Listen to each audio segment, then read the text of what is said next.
welcome to this week's episode of Geek-Minded Fools. My name's Graham. And I'm Scott. We're actually recording this in Scott's little love palace. I like to call it a nest. Up in, what's this, Clapham North? We are in Clapham North, sir. Clapham yes, North, indeed we are. And I drove up here for this recording. Yeah. And I saw a funny thing on the way. I saw a skateboarding couple. Okay. But it was the strangest thing. It was a bloke and a woman, I would say easily late 20s, possibly early 30s. Yeah. Him dressed up like a skateboarding guy, like hoodie, Yeah. t-shirt, jeans, trainers. Yeah.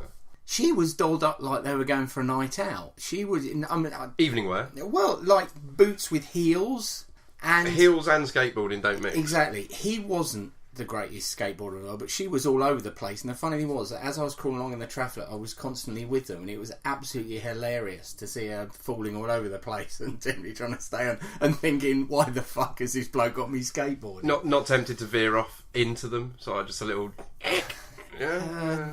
I mean, this is not your area. You don't live around there. You get away with it. This is my manor. This ain't your manor, son. That's right. Yeah. But no, very strange. But anyway, That's I Clapham. guess That's Clapham, sir. that is Clam for you. It is Clam indeed. It is Clam.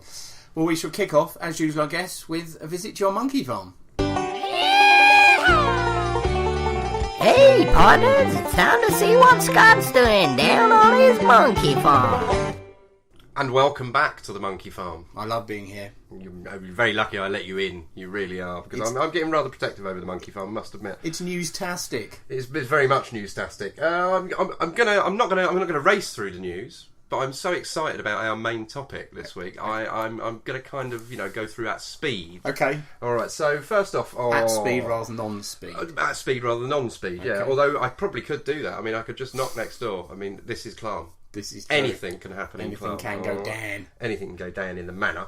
Tom Hardy, one of my biggest man crush. I actually got goosebumps then. Look, when I said it, genuinely did get goosebumps when I said Tom Hardy. What, crack or Tom Hardy? Tom Hardy. Okay. Tom Hardy on crack would be fucking amazing. I might have to go and relieve myself actually now I've done that. Okay. Yeah, Tom Hardy is not only going to star in, but apparently developing one of your very favourite. Yes, indeed. And I believe one of our listeners, Rupert's new favourite thing. Oh, cool. 100 Bullets. Yep.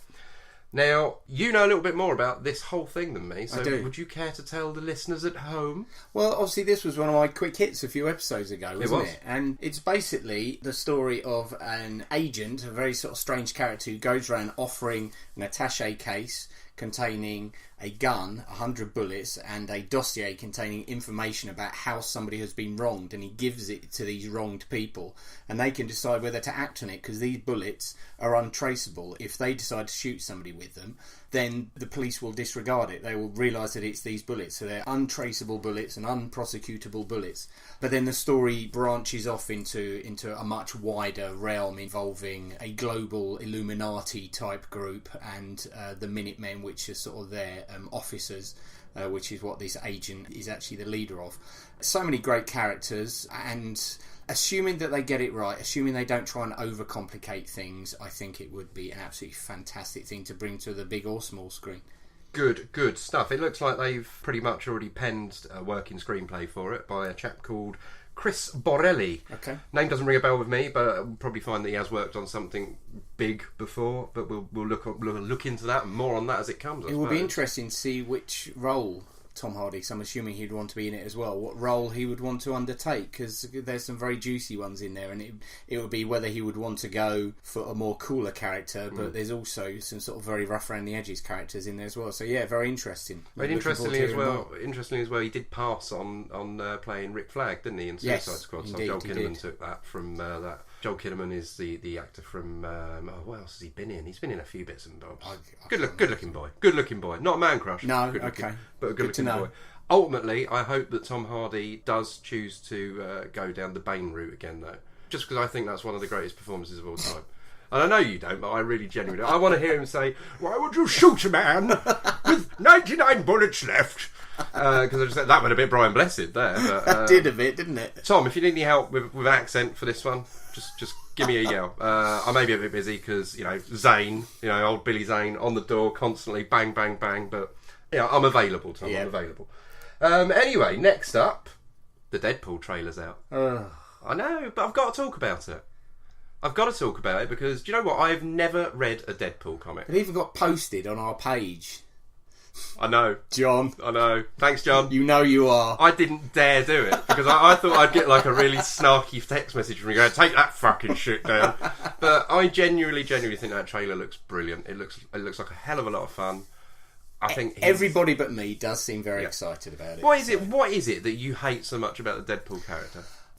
Is it the breaking of the fourth wall? Is it not so much that, because I used to read John Byrne's She-Hulk back in the 80s, and she used to break the fourth wall in a very entertaining way. I think it's because sort of he's Spider-Man with no morals. He's Spider-Man. You know, to me, you look at the way he quips, the way he looks. To me, he was a complete Spider-Man rip-off. And, you know, he obviously came out in Rob Liefeld's New Mutants back in the 80s. Late 80s, and was a nothing character, and yet sort of suddenly got big. And I just think, apart from obviously being badly burned and having no moral code when it comes to killing and causing damage, to me it's just complete Spider-Man rip-offs. Don't like it. I agree with you, but I mean, I think there's something quite charming about the character in the fact that, you know, I like the swears, and I like the rudeness of him, and I like because I mean, obviously Spidey, he quips all the time, but he's you know, he's a good boy, isn't he? He's a golden boy. He's not going to swear. He's not going to. You know, I mean, Aunt May would whip his ass. Deadpool doesn't have his moral code, but to me, he is just Spider-Man without a moral code. It's one of those things. I mean, I've read several Deadpool comics in my time, including sort of issue 1 of his recent Secret Wars series, and I just don't find it entertaining. I don't find him funny. Yeah, it just not for you. Yeah, and it's one of those things that if you don't like something, and everybody else says, "Oh, Deadpool this, Deadpool that, Deadpool's fantastic," you just grow to hate it, and that's what's happening. That's understandable. Have you actually seen the trailer? No. You haven't. Will you watch the trailer? No. Okie dokie. Ryan Reynolds, sorry, but I got your back. I'll be watching Deadpool. I'm excited. Good. Knowing not a great deal about the character either, but the film to me looks entertaining. You can do a one-man episode for that one. I probably have to, won't I? Yeah. I'll have to, yeah. Sticking with movie trailers, very excitingly, the trailer for Hateful Eight dropped as well. Yes. I don't know if you had a chance to watch it? I did watch it when you put it on our page. I hadn't seen it before that. I'd heard about it, but only watched it when you stuck it up on our page. Now, obviously, there was a lot of hoo-ha, wasn't there, when Tarantino's... Hoo-ha! Hoo-ha! Hoo-ha! Hoo-ha! That's my best Al Pacino. Yes. Hoo-ha, Charlie! Hoo-ha! Hoo-ha! I promise I won't do any more impersonations. Please don't. There was a lot of hoo-ha when he had the script stolen, didn't he? And it was kind of leaked online, and he kind of threw a hissy fit and said, "I'm never making this, absolutely, ever." And then they did like a live read-through, didn't they, with the cast at the time? And all of a sudden, from that, it was like, "Oh, we're going to make the film." It's like, you were never not going to make. Did the we ever fucking find film. out who leaked it? There was so many rumours about who it was that leaked it. There was various actors' names came out, and I don't think you'll ever find out. But I would imagine. And only one came out. It was only Tim Roth came out and said, "It wasn't me. It definitely wasn't me." Me doth think you protest too much, Mr. Roth. I think it looks absolutely brilliant. I love the look of the trailer. I love the fact that Tim Roth is playing an English gent in it.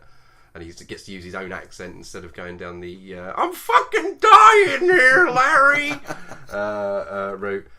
I can't wait. I fucking love Tarantino. In my mind, he hasn't set a foot wrong, really. No. Apart from his little bit in 4 rooms. And the fact that he's constantly saying, you know, "I'm done with directing, I don't want to be doing this anymore," I think, you know, the longer we can get him churning out films, the better it is for cinema. Yeah, so. He is a great director, and this looks... He's a maverick, and from a filmmaking sense, I don't think we have enough mavericks these days. No, indeed, you know, right. Too many people, because of the studio system, toe the party line. Yeah. And the movie industry needs a Quentin Tarantino. And he is one of these rare people as well that does treat it as an art form. Absolutely. And that's, you know, everyone should always be very mindful of that. Film is an art form, and it needs to be enjoyed as such as well. Not only made as such, but enjoyed as such. Yeah. Wesley Snipes. I love Wesley Snipes. What's not to like? What's not to like, indeed. He's been having little talks about Blade coming back. Another Blade. What, TV or movie? I don't think that's been decided. Okay. I think he said he's been in discussions with Marvel, and they've had they've talked about some good things, apparently, according to Mr. Snipes. But he's also said if Blade doesn't happen, and if Blade is not brought back as a character, he's actually got, quote unquote, "I have another character that will stand toe to toe with Blade any day."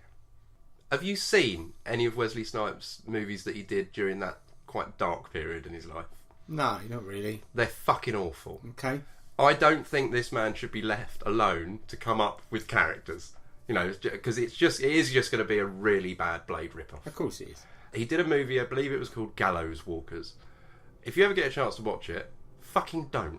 It is the worst film I think I've had the displeasure to watch in a long time. Available on Netflix. And this from a man who loves watching a shit film. Oh, I love a shit film. You too. There's quite a lot out there. There's quite a lot of shit films out there, and you know my motto. I can't slag it off unless I've seen it. This is true. This is the man who I've seen 50 Shades of Grey.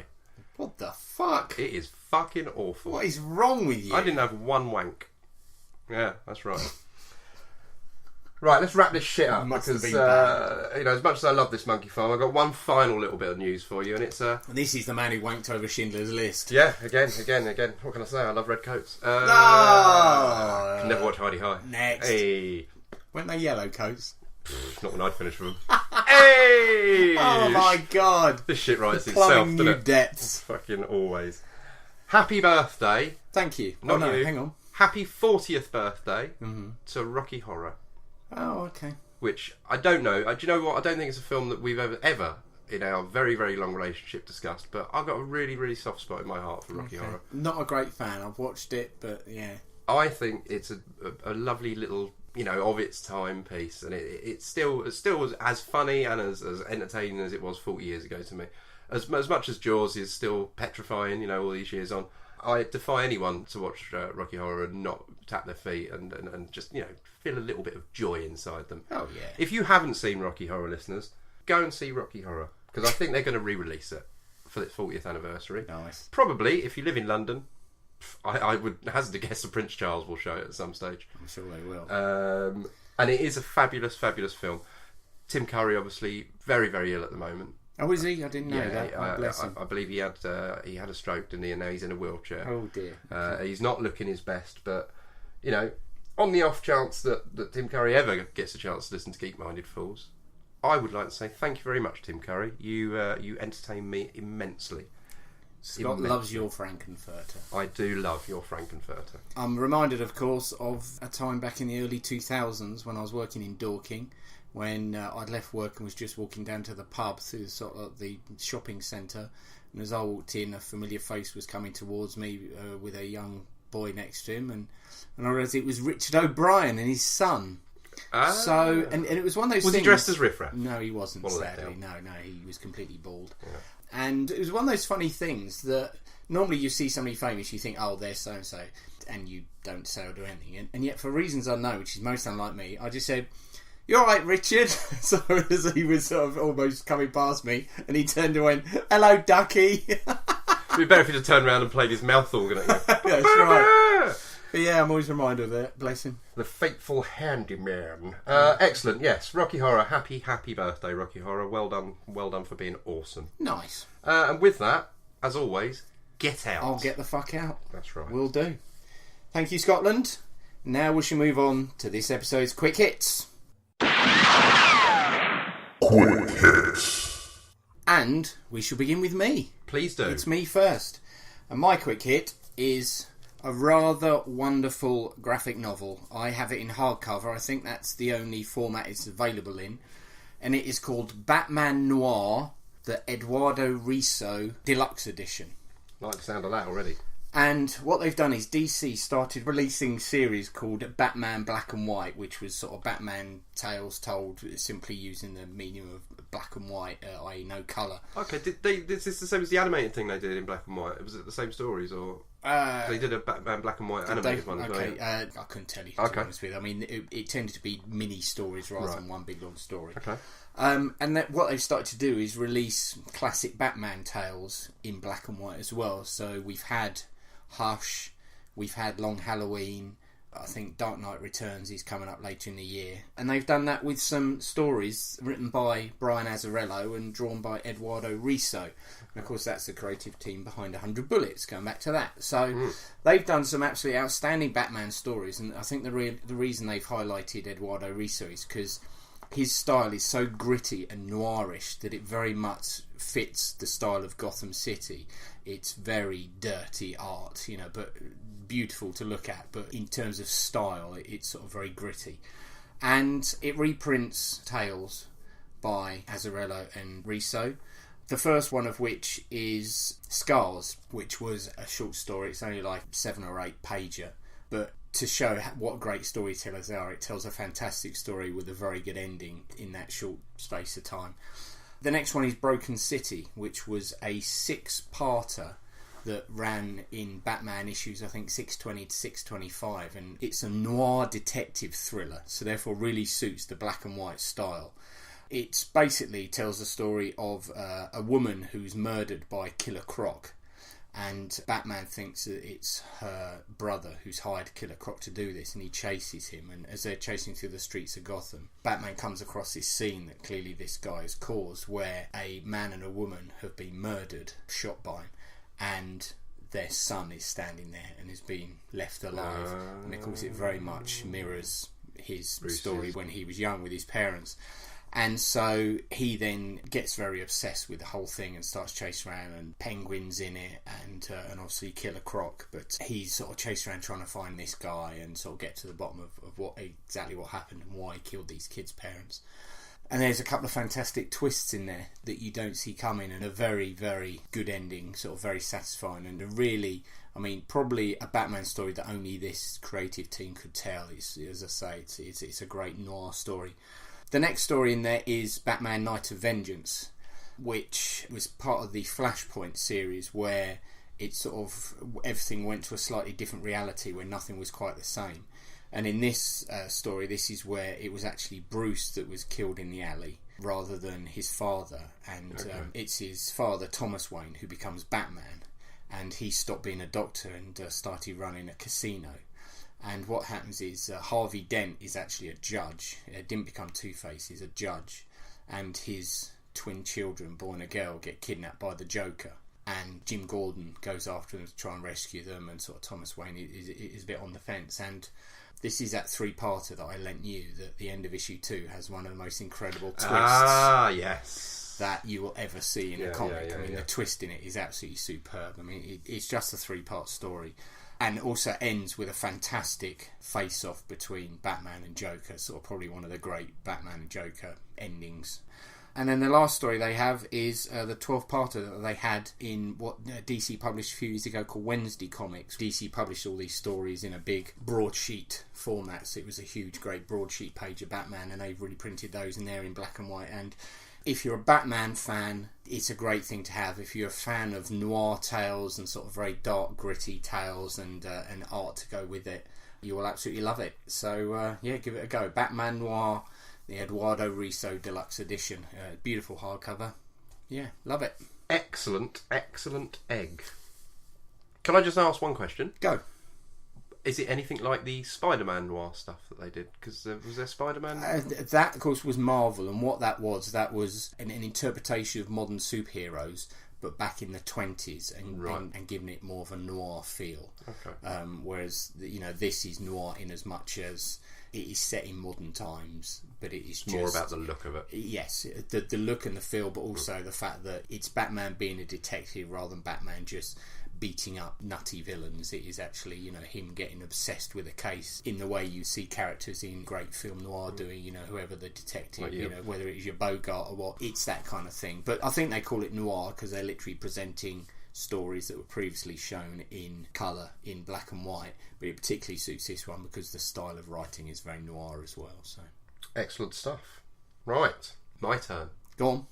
My quick hit this week is something that has literally only just started. Okay. Not so long ago, in fact. Don't know if you managed to catch it, but it's called The Last Man on Earth. I did catch it, yes. I'm absolutely enamoured after 2 episodes. I cannot wait for more. I think it is an absolutely genius idea. I cannot think why no one has done it before. I know we've had kind of, Will Smith in I Am Legend doing the whole end of the world thing and he's the only guy left. But that was such a very dour take on it, and obviously again a remake as well, isn't it, of the Vincent Price movie? Yeah. This is fucking genius. It's great. great concept, isn't it? One of my favourite moments in the whole thing is him walking up to the supermarket, seeing the sign saying "No shirt, no pants, no service," and he stood there in just a pair of pants, and he just fucking shoots the door. Yeah. But also, genius. I love that he walks past the big pile of cans and just kicks them over because he can. Yeah, and then the next moment he walks around the corner and what's he got? He's got a Twinkie glove. Yes. He's got a Twinkie on every finger. On every finger. Just absolutely genious.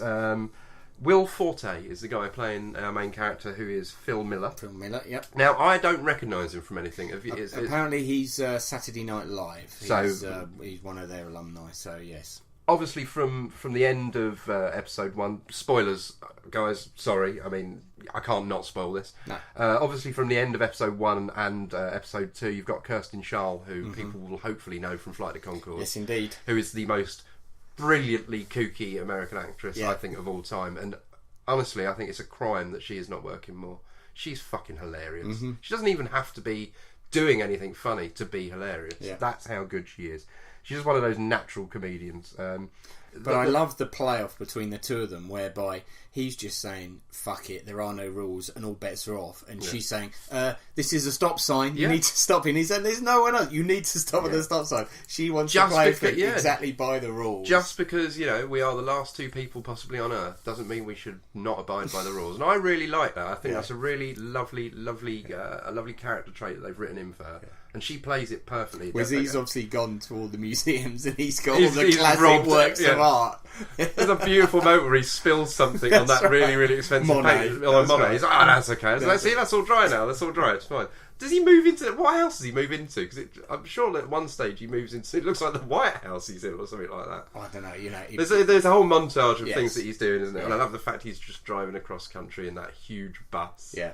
And if you... That beautiful scene where you first see him get into the bus... And behind him there's a stormtrooper helmet, and there's just he's just gone everywhere and gone, I'm having all that. Yeah, all this shit, I'm happy. Yeah. I would fucking so do that. Yeah, absolutely. I would do exactly the same. But also, he's turned into a massive slob. He's cut a hole in their diving board and he's shitting in the pool because the plumbing doesn't work. Genius. Again, absolute genius. And who wouldn't in that situation? I mean, even if the world doesn't end, I'm thinking of doing that anyway. I mean, it's just if I can find somewhere in Clapham that's got a diving board and a swimming pool, I'm well up for that action.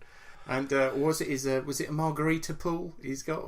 Yeah, that's a beautiful moment when he's showing her around. He's saying that over there, that's my poo pool or my shit pool. That's my rubbish pool. That's my margarita pool.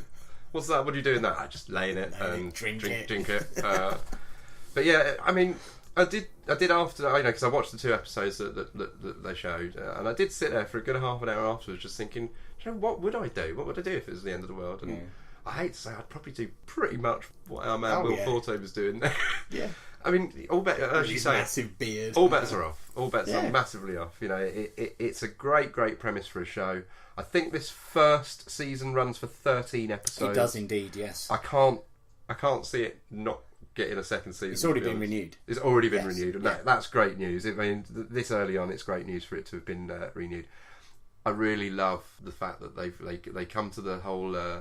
The realisation that they might be the last 2 people on Earth and might have to obviously procreate. Yeah, absolutely. And there is that wonderful moment where he says, "You've heard the expression, not if you were the last person on Earth."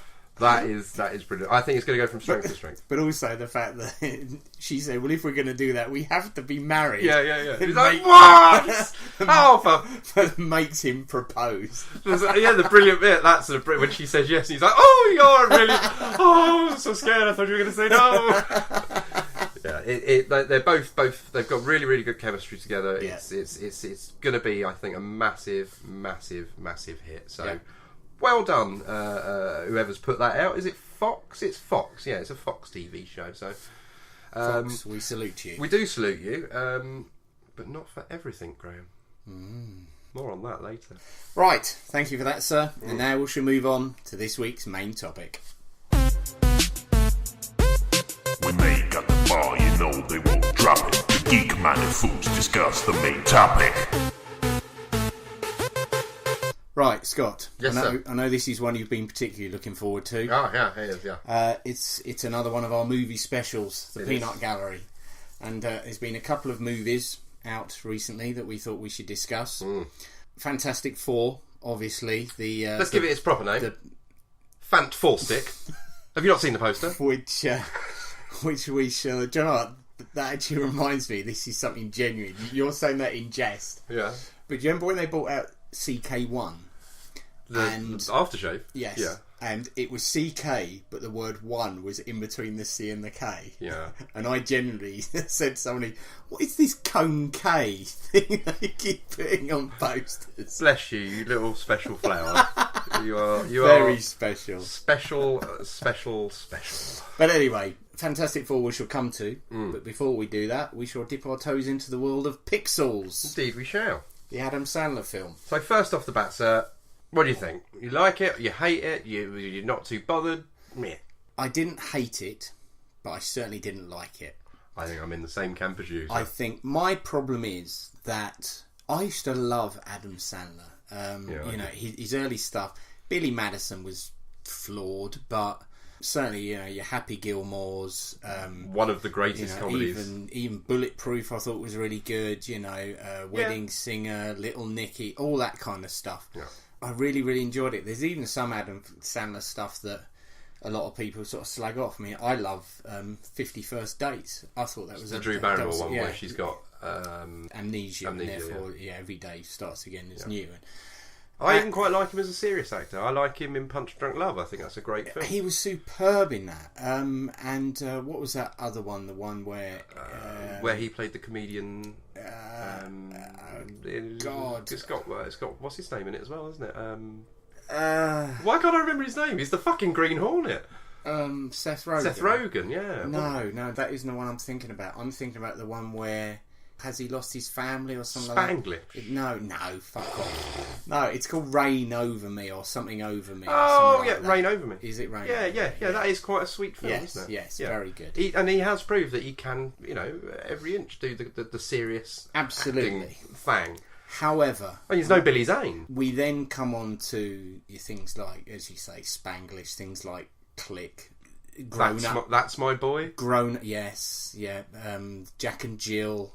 That was fucking awful. I never saw it. Oh, it's awful. Grown Ups. Yeah. Grown Ups 2. Grown Ups 2. So yeah. I'd like to say he must be doing something right, but it's his own company. My concern is that he's probably older than us, but he's certainly in his 40s. Oh yeah, very much so. And yet he's still playing this man-child. Yeah. And I think... Which worked brilliantly. Yeah, absolutely. When he was 20, and we all thought that was hilarious, it's fine. Yeah. But now I'm in my 40s, and I'm married with 2 kids. Yeah. To see someone like that, and the thing that got me very early doors was when he goes around the kid's house to set up the telly. Yeah, he's setting up the TV and the PS4. And Michelle Monaghan walks out for the first time, and he goes, "Whoa." And she says, "What do you mean, whoa?" And he says, when he said his dad had left his mum for a 19-year-old, I expected her to be all, turkey neck and that sort of. And I just thought, that's horrible. That's a horrible thing to say. And, people don't talk like that. Well, this is it. And people don't act like that. But also the fact that it seemed like, even though he was being very, at best, sexist, at worst, misogynistic, the fact that in terms of their ongoing argument and him trying to kiss her, he almost seemed like to think that within the terms of the script, he was taking the moral high ground. And I just think, please stop doing this. You're 40-something. You can't pull off these roles anymore. And I just had a vision of you sitting in the cinema as this film gets sort of like 15 minutes in, and you sitting there in tears going, "Please stop doing this." Exactly, just please. don't do this anymore. And the idea that he's best mates with the President of the United States, Kevin James, was just like, okay. I respected that. I know that it's a movie about aliens bringing giant versions of 80s video game characters to destroy the world. Yeah. So I know you have to suspend disbelief. But even that, you're kind of going, oh, Jesus, is that where this is going? And I would probably say that to a certain extent, but certainly its one redeeming feature, was Peter Dinklage. He was brilliant. Who overplayed it superbly and was such an obnoxious character. And I think you'd have to give props to the guy who played the younger version of the Dinklage as well, because I don't think that was. It definitely wasn't him. But he did a great job as well. Yeah. Just going back to it's Kevin James, is it? Yes. Yeah, Kevin James playing the president. That I really respected from that film. I thought, right, okay, this is a ridiculous idea for a film, an absolute fucking ridiculous idea for a film. So how can you make me buy into it? Oh, right, he's best mates with the president. I've forgotten how ridiculous this film is now because he's best mates with the president. Exactly. Ridiculous. A really unpopular president. But also it starts off because, of course, you have the thing where when they're kids, he's asking him, you know, which women would you be interested in? So he was saying, what about Madonna? And he was saying, I prefer Sam Fox. Of course, the funny thing about that is that Sam Fox is my age. And Sam Fox didn't appear in Page 3 until she was 16 in 1984, and that was supposedly a scene set in 1982. And he's saying he likes Sam Fox. Call them out. Come on, people. They're it's just they had one job. You had one job. But I just felt that, and yes, the whole business with the video game characters was quite well done. I felt Qbert was a bit, too cutesy and annoying, too overused in the film. Yes, definitely. He was going to end up having the relationship with Michelle Monaghan, and I didn't buy that at all. No. The whole film just lacked a heart. It lacked a soul. It's almost like Adam Sandler now just wants to get all his mates together, have a bit of fun, make a silly film and bung it out there. And you wonder what his audience is now. Who are going to see these films? This one is obviously going to have the draw where it's going to be sort of people like us who grew up playing video games in the 80s who are going to say, oh yeah, and that's quite good. And I did like the Donkey Kong bit at the end. I thought that was quite cleverly done. But it's movies by numbers. He isn't bringing anything fresh, original, and I was so surprised when Chris Columbus's name came up. Directed by Chris Columbus, and you think, Jesus Christ, why the hell are you associating yourself with such Route 1 movie making as this, I tried my hardest when I watched it to kind of put myself back into the mindset of, watching movies like Gremlins and things like that. And it just didn't have the same charm, did it? It's not got... I mean, that's kind of the route they wanted to go. Something, a very fantastical story. And I'll tell you what it felt like. It felt like they were trying to remake Ghostbusters. Yeah, I agree. Massively agree with you. I think for me, standout annoyance would be the fact that they, in a blink of an eye, had built 4 minis. Minis, yes. And personalised the number plates as Inky, Blinky, Inky and Clyde. Yeah. Fuck off, basically. With that said, I thought the Pac-Man scene was really, really good. I thought it was a very, very well thought out and clever scene. Yeah. Particularly him being chased by the Pac-Man and counting to 10, and as it comes out to catch him, he knows it's hitting 10 and he kills it rather than the other way around. Because very early on as well, you realise that he's like a wunderkind, as it were, at gaming, because it's just all patterns. And that was interesting to me, as as previously being a games tester. That was interesting to hear someone actually put a bit of thought behind, just saying, "Wow, he's just an awesome gamer." It's like, no, it's just patterns. Yeah. It's if it wouldn't have worked in the last Starfighter, obviously, but on the whole, I think I would have to score it extraordinarily low, even though I did enjoy it a little bit. Go on. I can only really bring myself to give it a 4 out of 10. Do you know what? That's exactly the score I would give it. Yeah. As I say, there were some enjoyable bits in there involving the games. I mean, you can't fault the effects. No, you can't. It was very well done. Particularly with that first attack where the whole wall just pixelated and blew in. Yeah, it was really good. And there was a great bit when he goes out through the wall and there's still a pixel hanging there in midair, and as he goes past it, it drops to the floor. Yeah. So it is effects-wise, they did very well, and I thought that was an enjoyable part.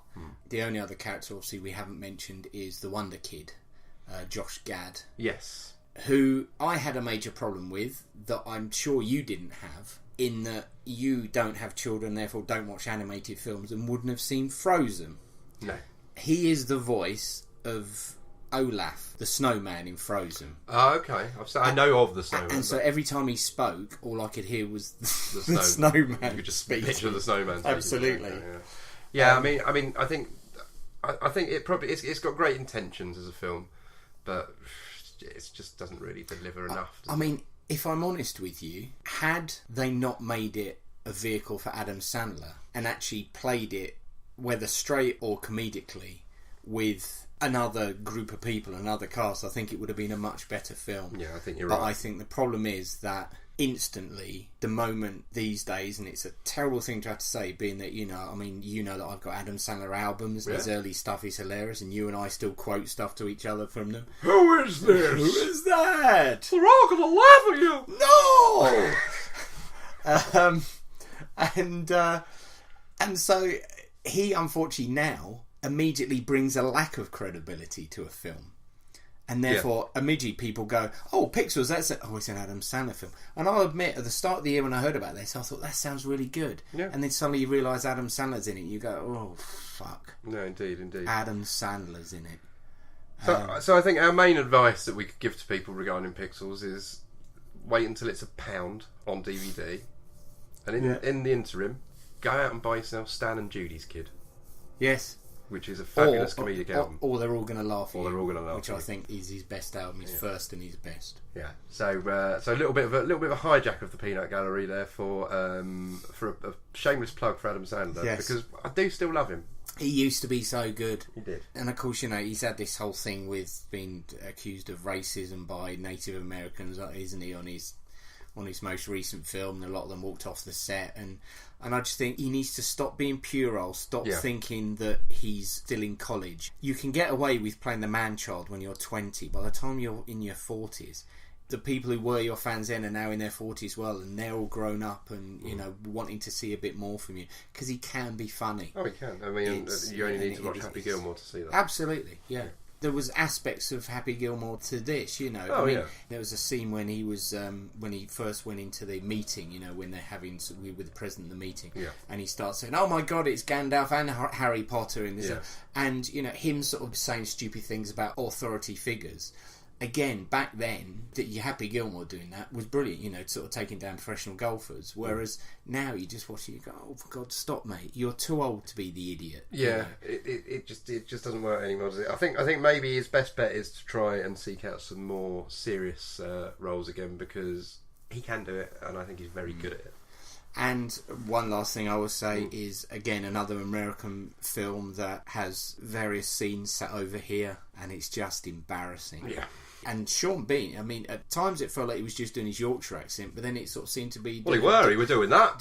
But then he seemed to sort of having some other little accents come in as well. There was a bit of Irish came out of one, and it was almost like he was just... They were saying, I was just chucking a stupid accent. And one does not just simply do an accent. One is an accent.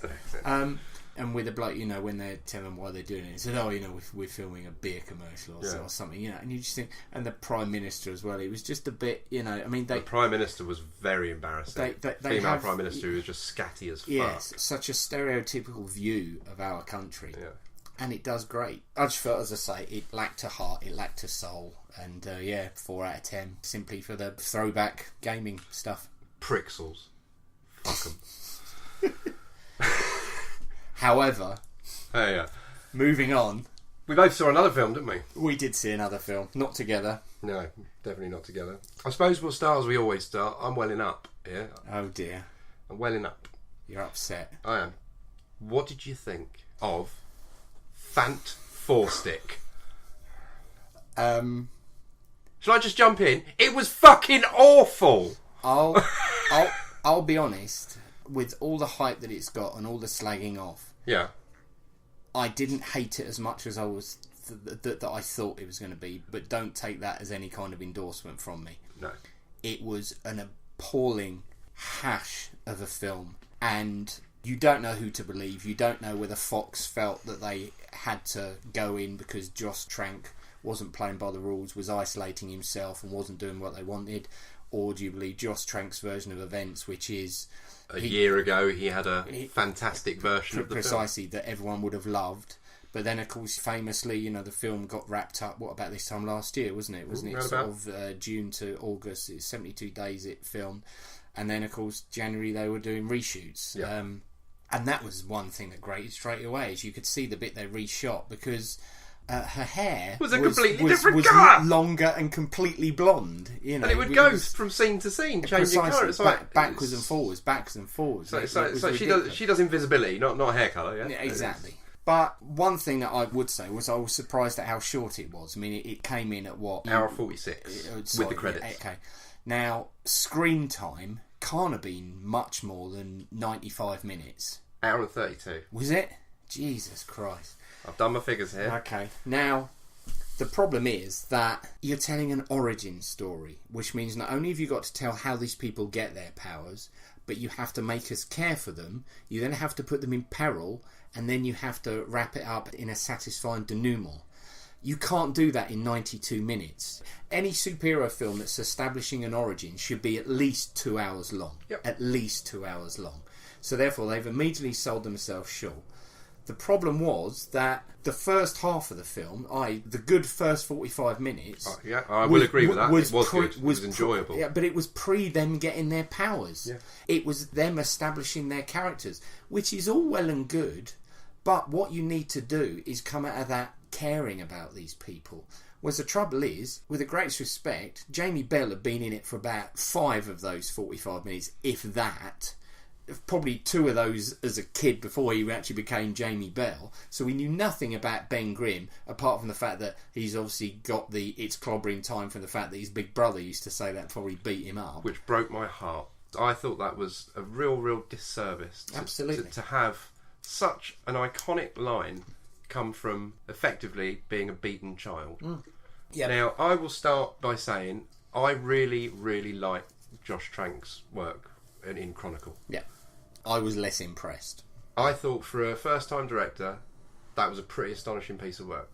I mean, albeit that film wouldn't exist unless the comic book world existed anyway, because he's taken bits and bobs from it. So, finding out he was doing Fantastic Four, well, that's a good sign. It makes sense.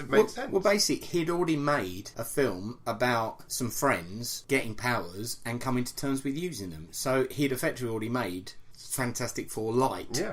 I mean, co-written with, I think Max Landis co-wrote yes, it, didn't indeed. he? And I'm surprised he wasn't involved in this one. Yeah, no, I am. I'm very surprised because, if you get a good team, stick with it. Stick with it, What this film suffered from massively was having a gaping hole in its middle. Yeah. Fox effectively cut a whole, must be 30 to 40 minutes out of that film. Because there is a ton of stuff in that trailer that is not in that film. Certainly the Ben Grimm... dropping in, yeah, and him saying 2 seconds, maybe less, or something. Yeah, that had completely gone. But also, one thing you hate to see in a superhero film like this, and one thing that impressed me, and the reason that I didn't hate it as much as I did, was I thought the scene where they went to Planet Zero and got their powers, I thought was very well done. I mean, seeing Johnny burst into flames and seeing all the rocks going in and hitting Ben and that sort of thing, and obviously them losing Victor. It was almost like my heart was in my mouth. I was like, God, this is exciting. This is actually really good. Thinking about it, get goosebumps because it was so well done. It was brilliantly done. However, they get back. They've got powers. You've got Ben is all rocky. Sue's sort of phasing in and out. And a woman came up with a horrible line where she said, she's currently phasing in and out of our, And it's like, yeah, but what does that mean? You're sort of saying it calmly about something you don't understand. You wouldn't be calm. You'd be saying, oh my God, we don't know what to do. It seems like she's doing this, but we don't understand. But also, why would she get a power when she wasn't there? That was one of my biggest problems with it. She Fantastic Four. It's not the Fantastic 4.5. Precisely. It's not the Fantastic 4 plus 1. She didn't even go with them. It was the 4 of them. It was, Johnny, Ben, Reed, and Victor. She's back there. I don't understand what happened when it came back. Why didn't everyone else in that room, every time they did it, absolutely get that power? Something come back, something silly happens. But that is the result of the studio getting involved and chopping and splicing and taking things out where they shouldn't get involved because they don't understand the fucking source material. They don't understand the characters. I truly believe that Josh Trank would have had this in the bag. I believe him. I believe that he had a fantastic version of the film. Yeah, I really do. But yeah, so going back to what I was saying. Yeah, so they're all suffering with their powers, and Johnny's constantly aflame. And Reed is stretched out and sort of manages to get himself out and goes to see Ben, and then they're all coming after him. So he does a runner. And then you see something you should never see in a superhero film of this kind. 1 year later. Yeah. So you don't see how they came to terms with their powers. The next thing you see is Reed buying stuff and managing to change his face from one thing to another and shake off. You know, suddenly Ben's going on these great military exercises. Johnny can now fly about. Sue can now make force. You know, you need to see how that develops, how they come into terms with it. Don't just say 1 year later and suddenly they've all got a handle on their powers. We need to see that. That is the most important part of the story, their development. They're coming to terms with what's happened to them, and it was dealt with a caption 1 year later. Utterly ridiculous. If you're going to do that, don't make an origin film. Absolutely. Just have it start off with them having their powers. Yeah, exactly. Yeah. I took umbrage with the fact that we get a kill count for Ben Grimm as well. There's one moment where it kind of says kill count 43. Right. And he it's almost as if he looks at the camera and kind of goes, oh, fuck. Sorry. Really sorry. Yeah. Do you know what? One of the things that made me not completely and utterly... Well, actually, no, I can't say that because I did fucking hate it. Go on. I absolutely hated it. But one of the better things about it, I actually really like this iteration of the Thing. Yes, I think he looked good. Yeah. He looked at, and I was shocked at the, because that was the thing that I was poo-pooing the most. Remember me saying about Billy Elliot playing the Thing, and absolutely. I thought he did a grand job of it. I really, I take my hat off to Jamie Bell. Well done. Yeah. You know, I bought him as a protector and as a kind of, you know, the guy who kind of was standing behind Reed to protect him. But I thought, performance-wise, looking at how they played, what they had, you can't really fault any of them. None of them were bad. No, they definitely were. You know, what was bad was the story and the way that it was handled, the way it felt thrown together. And the thing is, from when Sue told them where Reed would be and they went and got him back, from then to the end of the film... Why don't they do that a month in instead of waiting a year? A year, precisely. But from that point on, it could only have been about 25 minutes of film. Yeah. It was literally, bang, we've created this new thing to transport to this other planet or other dimension, call it what you will. We're going to send some people in. They're going to find Victor. Victor's going to come back.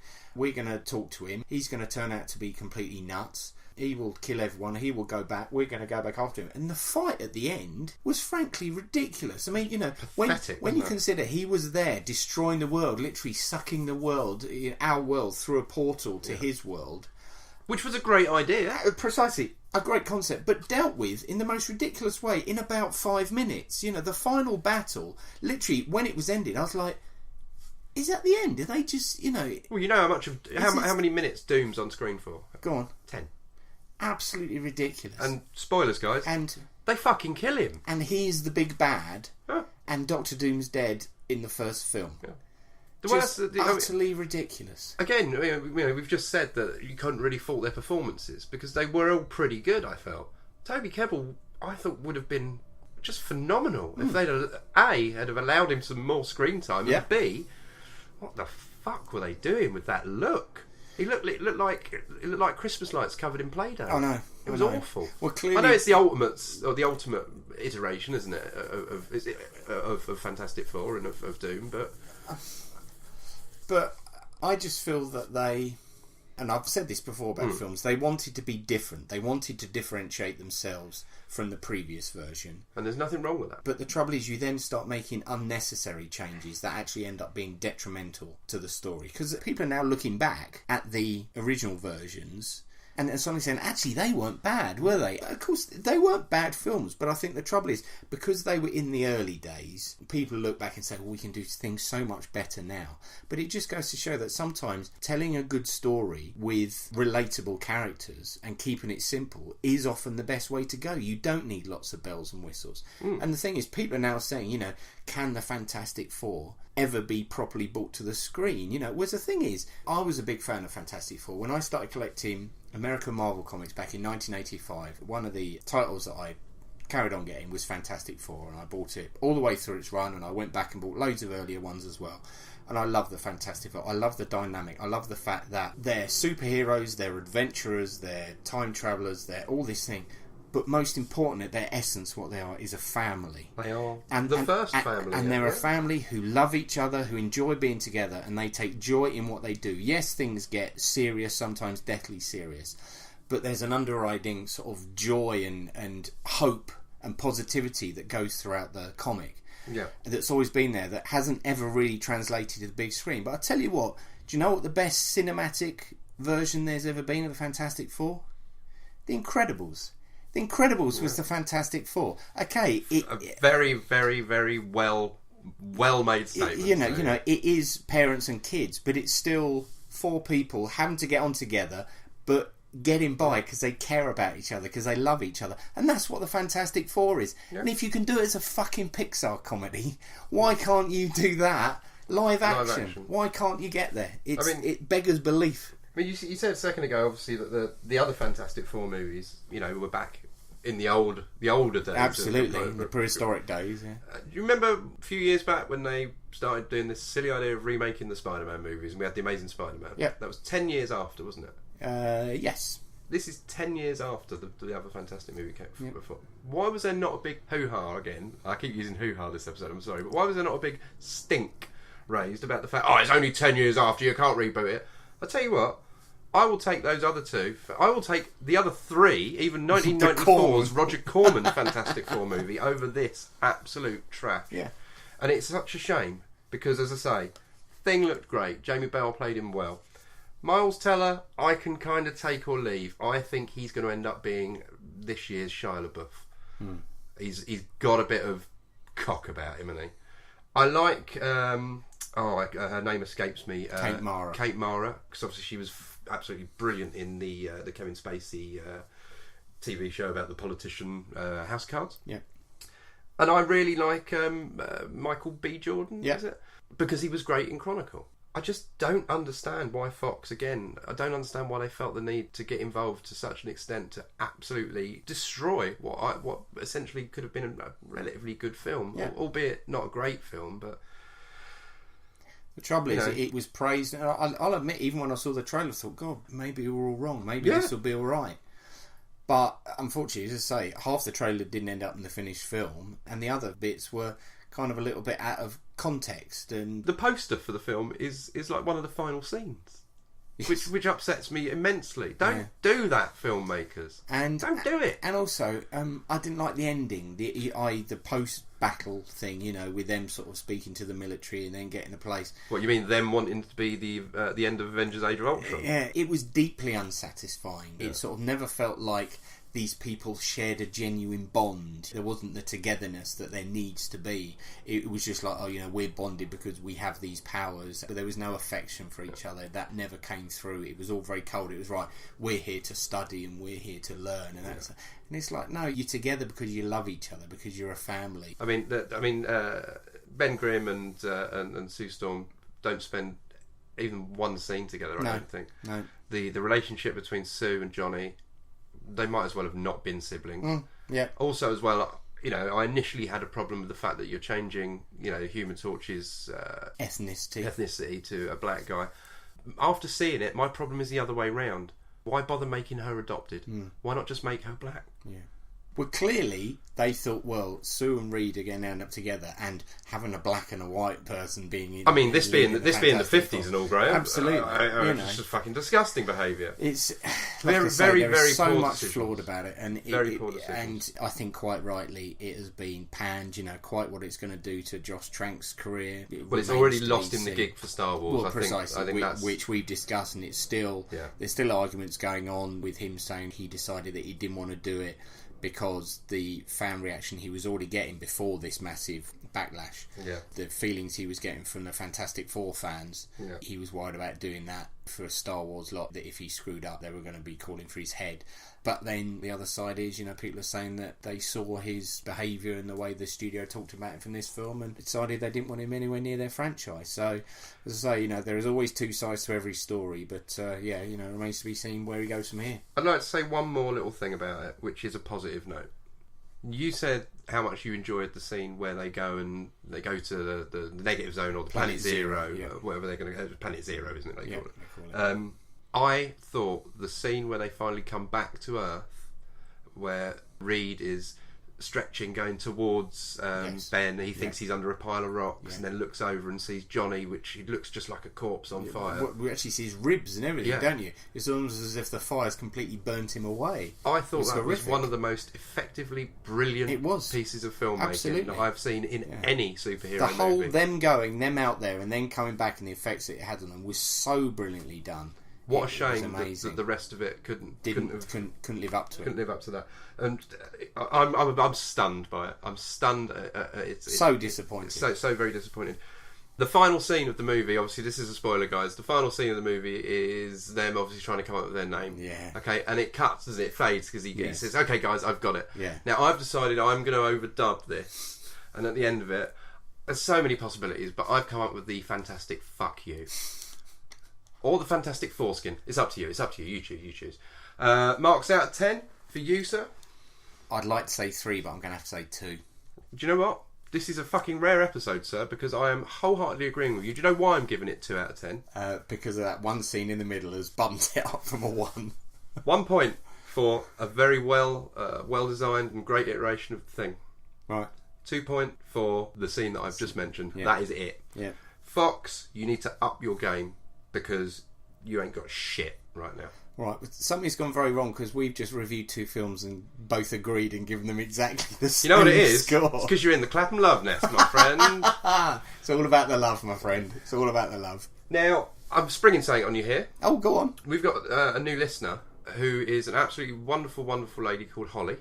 Hello, Holly. And Holly really wants to get into watching superhero movies, but is not too sure where to start. Okay. Now, obviously, if she's going to start with the whole Marvel phase in, she needs to go from the beginning. She needs to go from Iron Man. Yes. All right. What is your favourite of all-time superhero movies? I know what it is, but would you like to tell Holly where you think she should start?